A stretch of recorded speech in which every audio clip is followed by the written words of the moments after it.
que és que, per exemple, en moltes cultures i períodes de la història, la calvície ha estat reverenciada des de l'antic Egipte fins a tribus en el segle XVI, sobretot a tribus de Ghana. A Ghana, doncs, pel que es veu, hi havia molta furor per al tema de la calvície perquè tenia com connotacions positives, a diferència d'ara, que sembla ser com que és el pitjor del món.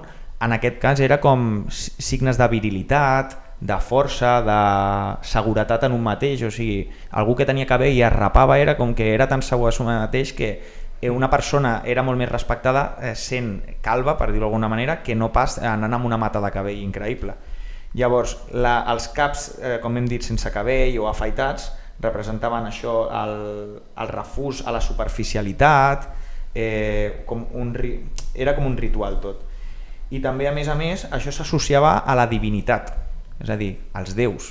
Fixeu-vos, per exemple, que figures actuals com el Dalai Lama o com Gandhi, o sigui, com anaven aquesta gent? Rapats, perquè al final eren com éssers suprems, o sigui, i això encara es manté a dia d'avui en moltes religions. De fet, algunes estàtues de Buda no tenen cabell. Exacte, perquè és com un símbol de puresa, de divinitat, i això encara s'ha perdurat una miqueta.